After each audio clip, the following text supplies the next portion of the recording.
നേരത്തെ ഇതിനകത്ത് വന്നേക്കുന്നതെന്ന് വെച്ചാൽ DOHC എഞ്ചിനായിരുന്നു. ഇപ്പോൾ അത് മാറിയിട്ട് XOC എഞ്ചിൻ ആക്കിയപ്പോൾ ഉണ്ട്. അതിനകത്ത് കിക്ക് ഷിഫ്റ്റർ വരുന്നുണ്ട്, ഓട്ടോ ബ്ലിപ്പർ വരുന്നുണ്ട്, wide open throttle, up shift. Hello guys, welcome back my new video. Guys day ഇന്ന് നമ്മുടെ കൂടെയുള്ള വണ്ടി എന്ന് വെച്ചാൽ നമ്മുടെ പുതിയ 2024 ഡ്യൂക്ക് 250 കേട്ടോ. ഇത് അത്യാവശ്യം പുതിയ മാറ്റങ്ങളൊക്കെ ആയിട്ടോ നമ്മുടെ പുതിയ വണ്ടി വന്നേക്കുന്നത്. കിട്ടിയേക്കുന്ന കളർ എന്ന് വെച്ചാൽ സെറാമിക് വൈറ്റ് എന്ന് പറയുന്ന കളർ കേട്ടോ. അത്യാവശ്യം നല്ലൊരു കളർ സ്കീം ആട്ടോ വന്നേക്കുന്നത്. ഇത് അത്യാവശ്യം കുറേ മാറ്റങ്ങളൊക്കെ വന്നേപ്പോൾ ഞാൻ ഓരോന്നായിട്ട് പറഞ്ഞുതരാം. പുതിയ എഞ്ചിൻ വന്നേക്കുന്ന, പുതിയ ഷാസി, പുതിയ സസ്പെൻഷൻ, അങ്ങനെ എൻറ്റയർലി ന്യൂ ആയിട്ട് വരുന്ന പുതിയ വണ്ടി കേട്ടോ. ഇതിൽ പിന്നെ കിക്ക് ഷിഫ്റ്റർ വന്നപ്പോൾ ഉണ്ട്, ഓട്ടോ ബ്ലിപ്പറും വന്നപ്പോൾ ഉണ്ട്. അതെല്ലാം നമുക്ക് ഓടിക്കുന്ന സമയത്ത് പറഞ്ഞുതരാം എന്തൊക്കെയാണെന്ന്. നമുക്കിനി ഫസ്റ്റ് ലുക്സിൽ നിന്ന് തന്നെ തുടങ്ങാം. ഫ്രണ്ട് വശം കാണുന്ന ടൈമിലാണെങ്കിൽ നമ്മൾ 390 കണ്ടില്ലേ, 390 കണ്ടു വന്നേക്കുന്ന ഡിസൈൻ കേട്ടോ ഇതിനകത്തും വന്നേക്കുന്നത്. നമ്മൾ ഫ്രണ്ട് നോക്കുന്ന ടൈമിൽ നമ്മൾ 390 കണ്ടേക്കുന്ന അതേ ഒരു LED ഹെഡ്ലൈറ്റ് യൂണിറ്റ് കേട്ടോ ഇതിനകത്തും വന്നേക്കുന്നത്. ഇതിനകത്ത് പക്ഷേ DRLും സംഭവങ്ങളും വരുന്നില്ല. പക്ഷേ നമ്മുടെ 390 ഇവിടെ DRLും കാര്യങ്ങളൊക്കെ വരുന്നുണ്ടായിരുന്നു കേട്ടോ.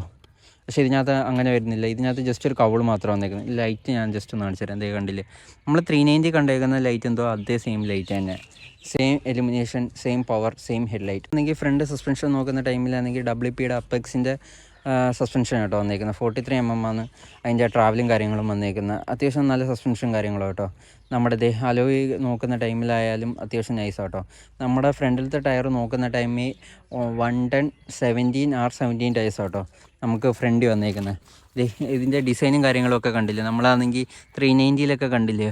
ടയറിൻ്റെ ഒരു ഗ്രിപ്പിങ്ങിൻ്റെ കാര്യങ്ങളൊക്കെ നോക്കുന്ന ടൈമിൽ ടയേഴ്സാണ് വന്നേക്കുന്നത്. MRFിൻ്റെ ടയേഴ്സാണ്. കുഴപ്പമില്ലെന്ന് വേണേൽ പറയാം. നോട്ട് ഇൻ ബെസ്റ്റ്, എന്നാലും കുഴപ്പമില്ല, അഡ്ജസ്റ്റ് ചെയ്ത് നമുക്ക് പോകാം. നമ്മുടെ ആലോചിക്കകത്താണെങ്കിൽ ഇപ്പോൾ 2 കിലോ വെയിറ്റ് കുറഞ്ഞിട്ടുണ്ട് കേട്ടോ. ഏകദേശം 2 കിലോളം വെയിറ്റ് കുറഞ്ഞിട്ടുണ്ട്. അതുകൊണ്ട് തന്നെ ഇതിൻ്റെ അൺസ്പ്രിങ് വെയിറ്റ് ആണെങ്കിൽ അത്യാവശ്യം നല്ലോണം കുറഞ്ഞിട്ടുണ്ട്. അതുകൊണ്ടുള്ള ഗുണമെന്ന് വെച്ചാൽ നമുക്ക് ഫാസ്റ്റ് ഡയറക്ഷൻ ചേഞ്ച് ചെയ്യാൻ പറ്റും. വെയിറ്റ് ഉള്ള ഒരു സബ്സ്റ്റൻസ് ഇങ്ങനെയാണെന്ന് കറങ്ങുന്ന ടൈമിൽ നമുക്ക് ഡയറക്ഷൻ ചേഞ്ച് ചെയ്യാൻ പാടായിരിക്കും. അതേസമയം ഇതിനകത്ത് വെയിറ്റ് കുറഞ്ഞിട്ടുണ്ട്. അതുകൊണ്ട് തന്നെ ഫാസ്റ്റ് ഡയറക്ഷൻ ചേഞ്ച് നമുക്ക് ചെയ്യാൻ പറ്റും. ഇതിൻ്റെ അൺസ്പ്രിങ് വെയിറ്റ് കേട്ടോ ഇപ്പം കുറഞ്ഞേക്കുന്നത്.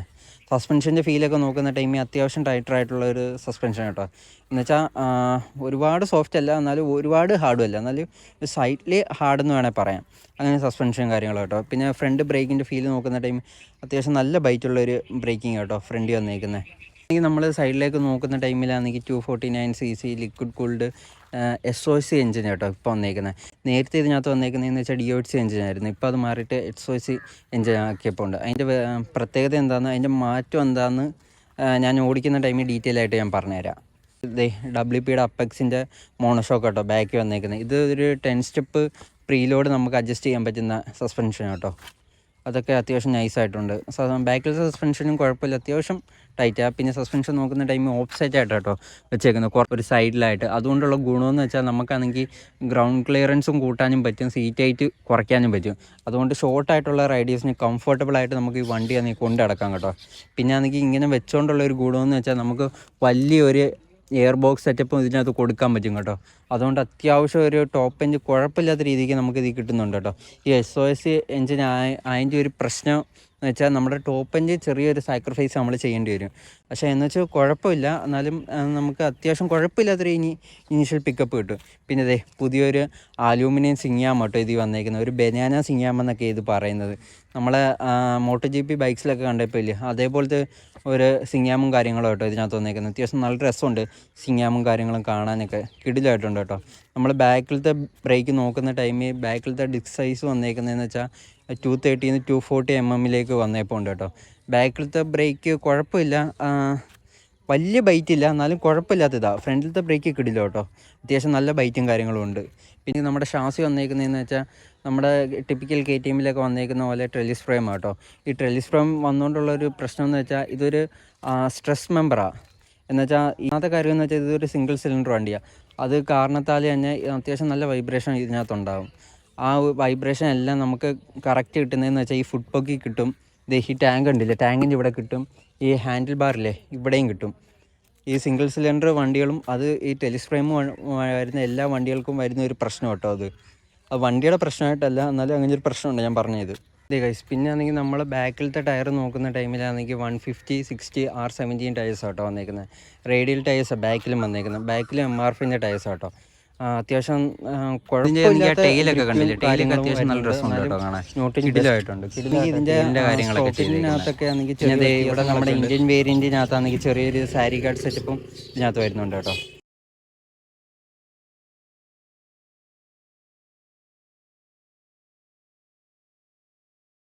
ഇതിൻ്റെ സീറ്റ് ഏജ് വരുന്നത് 810 mm കേട്ടോ. ഇതിൻ്റെ സീറ്റ് ഏജ് വരുന്നത്.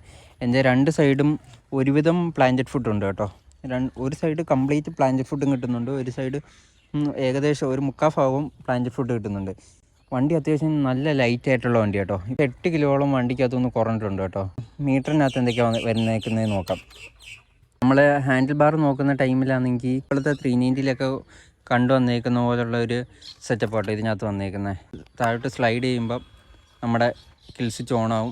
ഇവിടെ ഇഗ്നിഷൻ, ഈ സ്വിച്ച് വന്നേക്കുന്ന കാര്യങ്ങളെന്നൊക്കെ വെച്ചാൽ ഇത് നാവിഗേറ്റ് ചെയ്യാനുള്ള സൈഡ് സ്റ്റാൻഡ് വാണിങ് കാണിച്ചപ്പോൾ സൈഡ് സ്റ്റാൻഡ് ചേട്ടാ. സൈഡ് സ്റ്റാൻഡ് ചട്ടി ഇതിനകത്ത് എന്തൊക്കെയാണ് വന്നേക്കുന്നതെന്ന് നമുക്ക് നോക്കാം. ഇതാണെങ്കിൽ ഫോർവേഡ് ചെയ്യാനുള്ളത്, ഇത് ബാക്ക്വേഡ് ചെയ്യാനുള്ളത്, ഇത് ബാക്ക് പോകാനുള്ളത്, ഇത് എൻട്രിയുടെ, അങ്ങനെ കുറച്ച് സംഭവങ്ങൾ ഇതിനകത്ത് എന്തൊക്കെയാണ് വന്നേക്കുന്നതെന്ന് നോക്കാം. ഇവിടെ ഒരു ഓഡോമീറ്റർ ഉണ്ട്, ഒരു ടാക്കോമീറ്റർ ഉണ്ട്, പിന്നെ ഗിയർ പൊസിഷൻ ഇൻഡിക്കേറ്റർ ഉണ്ട്, അവിടെ ന്യൂട്രൽ, അങ്ങനെ വാർണിംഗ് ലാംപ്സ് കാണിച്ചപ്പോൾ ഉണ്ട്. പിന്നെ 2 റൈഡ് മോഡ്സ് ആട്ടോ വന്നേക്കുന്നത്. ഒന്ന് നമുക്ക് സൂപ്പർ മോട്ടോ വന്നപ്പോൾ ഉണ്ട്, ഒന്ന് റോഡ് മോഡും. അത് രണ്ടും വന്നേക്കുന്നത്. റോഡ് മോഡെന്ന് വെച്ചാൽ 2 ഫുൾ ABS ഫുൾ ടൈം നമ്മളെ ഇൻട്രാക്ട് ചെയ്തുകൊണ്ടിരിക്കും. പിന്നെ സൂപ്പർ മോട്ടോ വരുന്ന ടൈമിലെന്ന് വെച്ചാൽ റെയർ ABS ഓഫ് ചെയ്യാൻ പറ്റും. ഞാൻ ഇപ്പോൾ ഇത്രയും നേരം ഓടിച്ചുകൊണ്ടിരുന്ന സൂപ്പർ മോട്ടോ മോഡ് ഇട്ടിട്ടാ, റെയർ ABS ഓഫ് ചെയ്തിട്ടാ. അത്രയൊക്കെ തന്നെയുള്ള ഇതിനകത്ത് വരുന്നത്. ജസ്റ്റ് ഒന്ന് വാക്ക് ചെയ്ത് കാണിച്ചു തരാം. ഇതിനകത്ത് മെനുവിനകത്ത് വന്നേക്കുന്ന ABS, bike information, trip information, navigation, auto player, അങ്ങനെ കുറച്ച്. പിന്നെ ലാപ്പ് ടൈമും വരുന്നുണ്ട് കേട്ടോ അഡീഷണലായിട്ട്. അതൊക്കെ നമ്മൾ ട്രാക്കിൽ ഓടിക്കുന്ന ടൈമിൽ ലാപ്പ് ടൈമും അതൊക്കെ നമുക്ക് ചെയ്യാൻ പറ്റുന്നതാണ്. ഇനി നമുക്ക് ഓടിച്ചുകൊണ്ട് സംസാരിക്കാം കേട്ടോ. നമ്മളിപ്പം സ്ഥിരം റിവ്യൂ ചെയ്യാൻ വന്ന സ്ഥലത്താണ് നമ്മളിപ്പോഴും വന്നേക്കുന്നത്.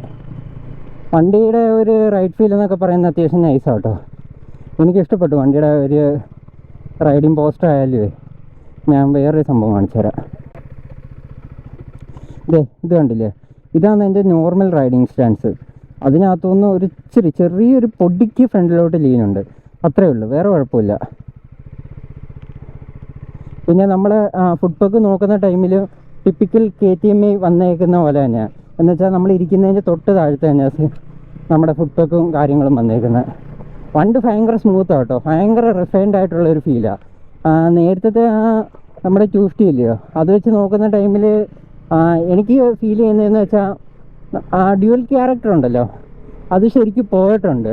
ഇപ്പം ഫസ്റ്റിൽ തന്നെ അങ്ങ് ഒരു അഗ്രഷൻ കാണിക്കുന്ന പോലത്തെ ഒരു എൻജിനായിട്ടാട്ടോ എനിക്ക് തോന്നുന്നത്. ഇപ്പം ഇതിനകത്ത് ഒരു പുതിയൊരു എൻജിൻ കോൺഫിഗറേഷൻ ആട്ടോ ഇതിനകത്ത് വന്നേക്കുന്നത്. നേരത്തെ ഇതിനകത്ത് വന്നേക്കുന്നതെന്ന് വെച്ചാൽ 249cc ലിക്വിഡ് കൂൾഡ് DOHC എൻജിനാണ് ഇതിനകത്ത് നേരത്തെ വന്നേക്കുന്നത്.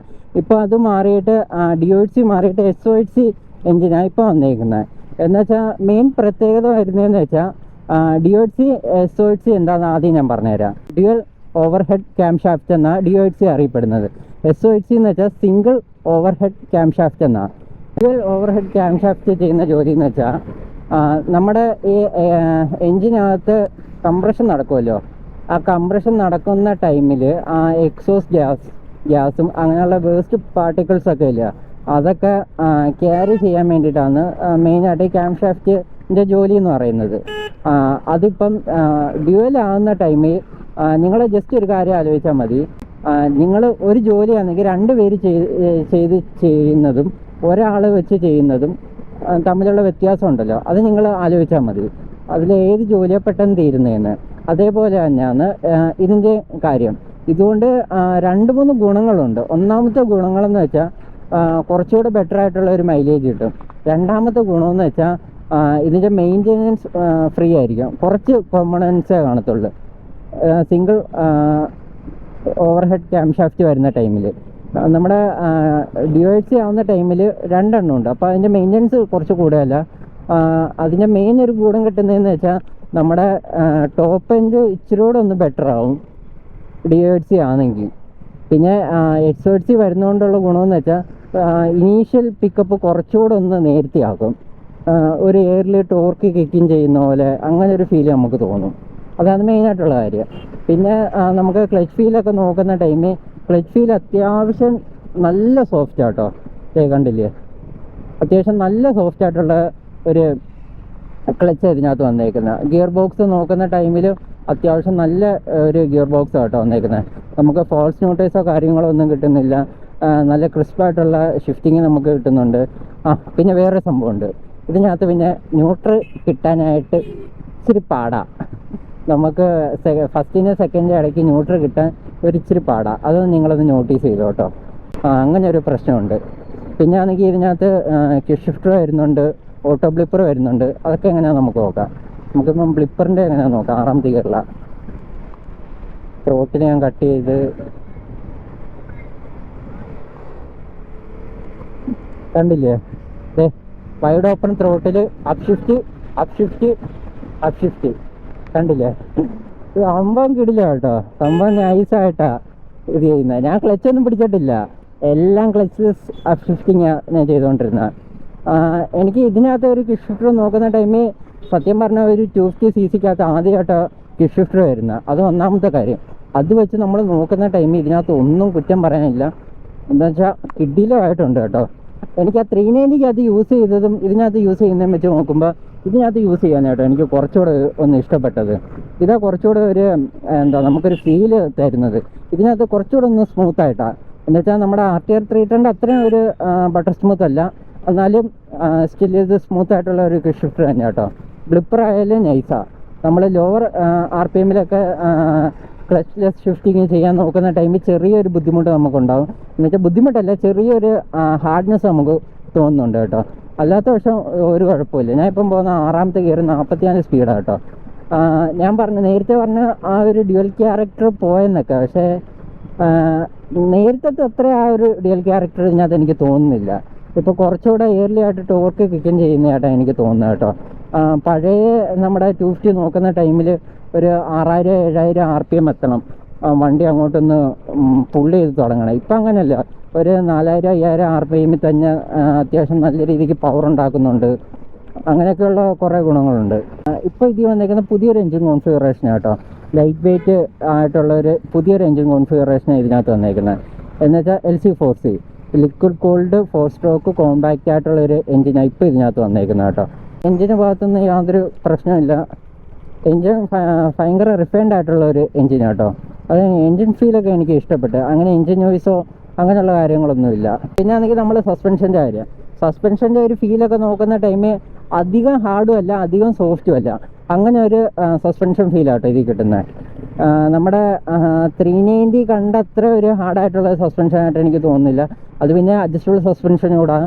ഇതിൽ പിന്നെ അഡ്ജസ്റ്റബിൾ സസ്പെൻഷൻ ഒന്നും വരുന്നില്ല. വണ്ടിയുടെ റൈഡ് ഫീൽ എന്നൊക്കെ പറയുന്നത് കിടില കേട്ടോ. നമുക്ക് അത്യാവശ്യം നൈസായിട്ട് സിറ്റി കൊണ്ട് നടക്കാം, ഹൈവേ ടൂർ ചെയ്യാം. അങ്ങനെയൊക്കെ നോക്കുന്ന ടൈമിൽ അത്യാവശ്യം കിടിലായിട്ടുള്ള ഒരു വണ്ടി കേട്ടോ. ഈ സത്യം പറഞ്ഞാൽ എനിക്ക് വണ്ടി നല്ലോണം ഇഷ്ടപ്പെട്ടു കേട്ടോ. നമുക്കിനി ബ്രേക്സിനെ പറ്റി സംസാരിക്കാം കേട്ടോ. ബ്രേക്സിനെ പറ്റി സംസാരിക്കുന്ന ടൈമിൽ അത്യാവശ്യം കിടിലും ബ്രേക്കിംഗ് സെറ്റപ്പ് ആട്ടോ ഇതിനകത്ത് വന്നേക്കുന്നത്. എന്ന് വെച്ചാൽ നമ്മുടെ 390 കണ്ടേക്കുന്നില്ല, അതേ സെയിം ബ്രേക്കിംഗ് സെറ്റപ്പ് ആട്ടോ ഇതിനകത്ത് വന്നേക്കുന്നത്. ആ 390യുടെ പവർ വെച്ചിട്ട് ആ ബ്രേക്കിംഗ് കിടില്ല. അപ്പം ഈ ഒരു പവർ വെച്ചിട്ട് ഈ ബ്രേക്കിങ്ങിൻ്റെ കാര്യം നിങ്ങളൊന്ന് ആലോചിച്ച് നോക്കിയേ. എന്തോ കിഡിലും ബൈറ്റുള്ള ഒരു ബ്രേക്കിംഗ് ആണെന്നറിയാം. ഞാൻ ചെയ്തൊന്ന് കഴിയട്ടെ. ഞാൻ ബ്രേക്കിങ്ങിൻ്റെ ഇത് ഫീൽ എങ്ങനെയുണ്ടെന്ന് കാണിച്ചു തരാം. കുറേ വണ്ടിയൊന്നുമില്ല, ഞാൻ ഉറപ്പ് വരുത്തി.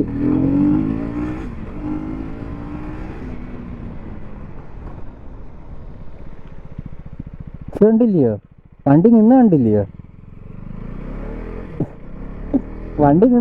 നിങ്ങള്? ഇതാണ് വണ്ടിയുടെ ബ്രേക്കിംഗ് സെറ്റപ്പ്. കിടിലോന്ന് പറഞ്ഞാൽ പോരാ, കിക്ക് ഇടിലും ബ്രേക്കിംഗ് കേട്ടോ. അത്യാവശ്യം എക്സ്പീരിയൻസ് ഇല്ലാത്ത, ഡിസ്ക് ഉപയോഗിച്ച് എക്സ്പീരിയൻസ് ഇല്ലാത്തവരൊക്കെ ഇതിൽ കയറി പിടിച്ചു കഴിഞ്ഞാൽ ഈ ബ്രേക്സിൽ നിന്ന് തന്നെ ആക്സിഡൻറ്റ്സ് ഉണ്ടാകാനുള്ള ചാൻസ് വളരെ കൂടുതലാണ് കേട്ടോ. അത്രയ്ക്ക് ഷാർപ്പായിട്ടുള്ള ബ്രേക്കാണ്. ബാക്ക് ബ്രേക്കും കുഴപ്പമില്ല, 230 - 240 mm ആക്കിയിട്ടുണ്ട് ഡിസ്കിൻ്റെ സൈസ്. എന്നാലും എനിക്ക് ഇഷ്ടപ്പെട്ടതെന്ന് വെച്ചാൽ ABS ഇല്ലാതെ യൂസ് ചെയ്യാനാണ് കേട്ടോ. ആ ഒരു ടൈമിൽ എനിക്ക് കുറച്ചുകൂടെ ഒരു ബൈറ്റ് തോന്നുന്നത്. ABS വെച്ചിട്ട് എനിക്ക് ഓടിക്കുന്ന ടൈമിൽ വണ്ടിയാണെങ്കിൽ എപ്പോഴും അങ്ങ് ABSൻ്റെ ഇത് കൂടുതല. അതാണ് ഞാൻ ഇപ്പോൾ സൂപ്പർ മോട്ടോ ഇട്ടിട്ടോ ഓടിക്കുന്നത്. അതുകൊണ്ട് ബ്രേക്കിംഗ് ഫീൽ കുഴപ്പമില്ല കേട്ടോ. പിന്നെ ആണെങ്കിൽ നമ്മൾ കോൺട്ര ചെയ്യാൻ നോക്കുന്ന ടൈമിലാണെങ്കിലും കിടിലം കോൺഫിഡൻസ് ഒക്കെ കിട്ടുന്നുണ്ട് കേട്ടോ. എനിക്ക് ടയറിൻ്റെ ഭാഗത്തേ ഉള്ളൂ ഒരു ഒരു ശോകം തോന്നുന്നത്. ശോകമായിട്ടല്ല, ഇതിനെക്കാട്ടി കുറച്ചുകൂടെ നല്ല ഗ്രിപ്പിംഗ് ഉള്ള ഒരു ടയറാണെങ്കിൽ കൊള്ളായിരുന്നെന്ന് എനിക്കൊരു ഫീലുണ്ട്. എൻ്റെ പേഴ്സണൽ ഫീലാണ്. എൻ്റെ മാത്രമേ ആയിരിക്കത്തില്ല, ഇത് ഓടിക്കുന്ന എല്ലാവരുടെയും ഒരു ഫീൽ അങ്ങനെയൊക്കെ തന്നെ ആയിരിക്കും. ഓപ്പൺ റോഡോ കാര്യങ്ങളൊന്നുമില്ല, അതാണ് എനിക്ക് വിഷമം. വണ്ടിയാണെങ്കിൽ ലോക്കാന്ന് തോന്നുന്നു കേട്ടോ, RPM ലോക്ക് ഉണ്ടെന്നാണ് എനിക്ക് തോന്നുന്നത്. വണ്ടി അങ്ങോട്ട് കയറാനായിട്ടേ, എന്നുവെച്ചാൽ ഒരു 7000 RPM വരെയൊക്കെ വണ്ടി അത്യാവശ്യം നല്ലോണം കയറുന്നുണ്ട്. അത് കഴിഞ്ഞിട്ട് വണ്ടി അങ്ങോട്ട് കയറുന്നില്ലെന്ന് എനിക്കൊരു പേഴ്സണൽ ഫീലുണ്ട്, എന്താണെന്നറിയത്തില്ല. ഞാൻ 390 ഓടിച്ചിട്ടാണ് ഈ വണ്ടി ഓടിക്കാനായിട്ട് വന്നത്, അതുകൊണ്ട് ആ പവർ ലാഗ് ഫീൽ ചെയ്യുന്നതാണോന്നും എനിക്കറിയത്തില്ല കേട്ടോ. ഇവിടുന്ന് അങ്ങോട്ട് സാധാരണ അത്യാവശ്യം കുഴപ്പമില്ലാത്തൊരു ഓപ്പൺ റോഡൊക്കെ ഇവിടുന്ന് കിട്ടണ്ടേ, നമുക്ക് നോക്കാം. നമ്മുടെ ഈ ആലോയ്സിൻ്റെ ഭാഗത്തു നിന്ന് ഏകദേശം ആലോയ്സിൻ്റെയും ഡിസ്കിൻ്റെ സൈഡിൽ നിന്ന് ഏകദേശം 2 കിലോളം വെയിറ്റ് കുറഞ്ഞിട്ടുണ്ട് കേട്ടോ. ഏകദേശം 2 to 4 കിലോ വരെയുള്ള വെയിറ്റ് കുറഞ്ഞിട്ടുണ്ട്. അതുകൊണ്ടുണ്ടല്ലോ ഫാസ്റ്റ് ഡയറക്ഷൻ ചേഞ്ച്, ക്വിക്കായിട്ടുള്ള ഡയറക്ഷൻ ചേഞ്ച് നമുക്ക് ചെയ്യാൻ പറ്റുന്ന കേട്ടോ. എക്സോസ് നോട്ട് ഒരു രക്ഷയില്ല കേട്ടോ, പഴയ 250 വെച്ച് നോക്കുമ്പോൾ എക്സോസ് നോട്ട് കിടിലമായിട്ടുണ്ട്.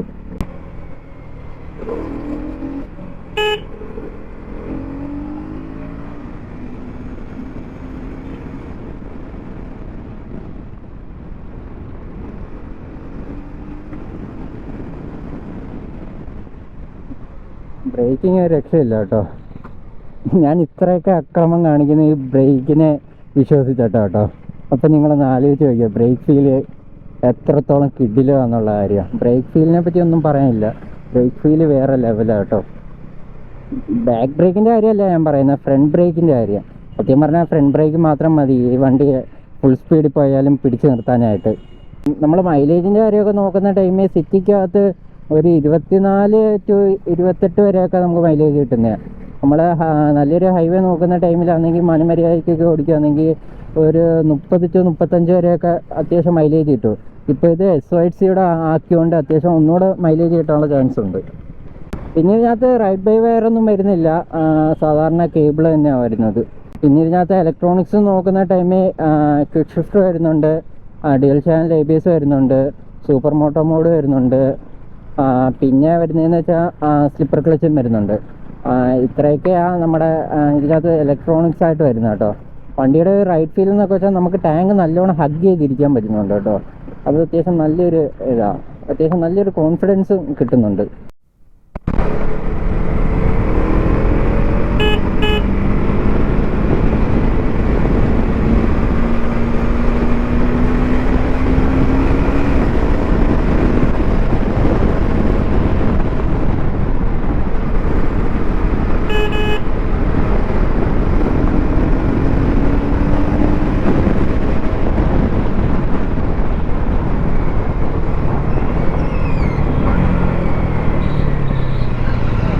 കണ്ടില്ലേ, ആ റബ് മാച്ച് ചെയ്യുമ്പോൾ കിട്ടുന്ന ഫീലുണ്ടല്ലോ, ഒന്നും പറയാനില്ല, വേറെ ലെവലാട്ടോ.